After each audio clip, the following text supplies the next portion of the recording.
Hello students, how are you? Today we are going to read class 2nd English Unit 2 chapter number 3, a poem named I Am Lucky. This poem is about the feeling of a young girl. ये poem किसके बारे में है? एक लड़की के बारे में है और उसकी फीलिंग्स के बारे में। लड़की आप जैसी है। The girls think if she were any other creature like butterfly, myna, fish, elephant, kangaroo, or any other creature, she would be happy and thankful to God for everything she had in her life. But in the end of the poem, she thinks she is lucky for what she is. है ना? वो लड़की क्या सोचती है इस poem में? खुद को क्रिएचर की तरह मानती है, फील करती है कि मैं अगर क्रिएचर्स, बहुत सारे क्रिएचर जो होते हैं जैसे कि मैना हो गया, मछली हो गई, अदर एलिफेंट्स, इनके साथ कंपेयर करती है कि मैं उनके जैसी होती तो मैं क्या करती। और लास्ट में वो थैंकफुल होती है कि खुद के लिए कि मैं हूँ। So let's start this chapter. If I were A butterfly I would be thankful for my wings. सबसे पहले फर्स्टली ये लड़की क्या खुद को किस में इमेजिन करती है? बटरफ्लाई में। बटरफ्लाई मीन्स तितली।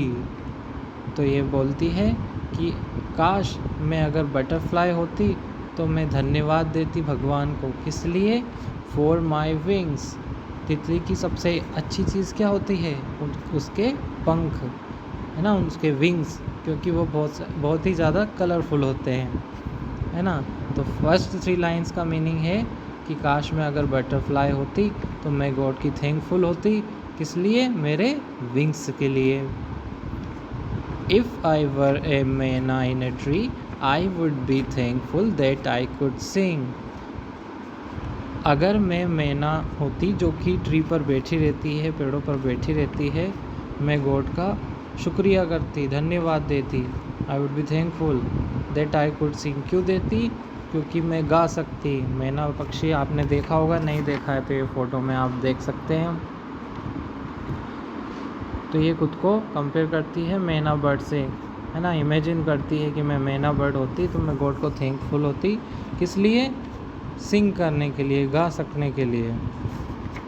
If I were a fish in the sea I would be thankful that I can wriggle and giggle with glee. अगर मैं फिश होती सी में, सी मीन्स समुद्र, SEAC, सी मीन्स समुद्र। अगर मैं समुद्र में मछली होती मैं थैंकफुल होती गॉड की। क्यों? क्योंकि मैं आई can wriggle and giggle with Glee. Regal means क्या होता है? जो मछली मूवमेंट करती है ना पानी में, लेफ़्ट साइड राइट साइड, वो अचानक से मुड़ जाती है, तो जो मूवमेंट करती है उसको ही हम इंग्लिश में क्या बोलते हैं? Regal. And giggle, giggle means खी खी करके हंसना, और ग्ली मतलब खुशी, खुश होना, है ना।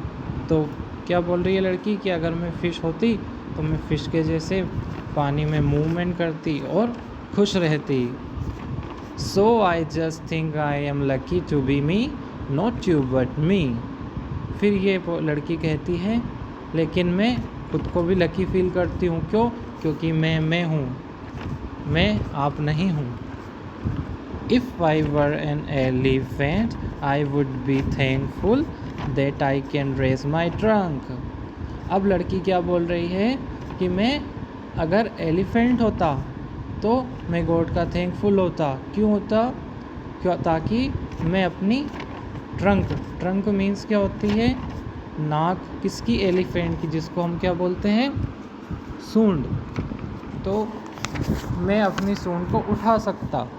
बहुत सारे फ़ायदे होते हैं, बेनिफिट्स होते हैं सूंड होने के, है ना। एलिफेंट क्या क्या कर सकता है अपनी ट्रंक से? पानी भर सकता है, खाना खा सकता है, और भी भारी से भारी वो सामान उठा सकता है ना। अब फिर ये किसके बारे में सोचती है? आइए पढ़ते हैं। If I were a kangaroo I would try to hop right up to the moon. अगर मैं कैंगारू होती तो मैं क्या करती? I would try to hop, HOP hop, hop means छलांग, मतलब मैं छलांग लगाती। कैंगारू को आपने देखा होगा, ये फ़ोटो में आप देख सकते हैं, कैंगारू बहुत लंबी लंबी छलांग लगाता है। तो वो कितना ऊंची छलांग लगाना चाहती है कि right up to the moon, मतलब चांद तक वो जा सके, ऐसी वह छलांग लगाना चाहती है। If I were an octopus, I would be thankful for my 8 arms. अगर मैं ऑक्टोपस होती, अब ये खुद को किससे कंपेयर कर रही है? ऑक्टोपस से। ऑक्टोपस ये देखिए फ़ोटो में आपने देखा भी होगा, है ना। मैं गॉड को थैंक यू करती ऑक्टोपस होने के लिए, क्यों? क्योंकि मेरे पास कितने आर्म्स होते? 8 यानी कि 8 बाहें होती, है ना। हमारे 2 हाथ होते, 2 बाहें हैं हमारी, तो हम लिमिटेड वर्क कर सकते हैं, लेकिन उसकी 8 आर्म्स होती तो वो बहुत सारे काम कर सकता है। So I just think I am lucky to be me, not you but me. But फिर वो कहती है कि मैं फिर भी खुद को लकी फील करती हूँ, किस्मत वाली फील करती हूँ। क्यों? क्योंकि मैं हूँ मैं, आप नहीं हूँ। What do you think you want to be? Do you want to be like me or just you? Just you? अब ये आप लोगों से पूछती है कि आप क्या बनना चाहते हो? आप मेरे जैसा बनना चाहते हो या आप आपके जैसे रहना चाहते हो? तो इस पोएम से हमने क्या सीखा कि every creature has an talent. हर एक क्रिएचर का अपना टैलेंट होता है, और हम ह्यूमंस जो हैं, इंसान जो हम हैं, हमारे अंदर भी बहुत सारे टैलेंट्स हैं, है ना। तो हमें गॉड को इसके लिए थैंक यू बोलना चाहिए।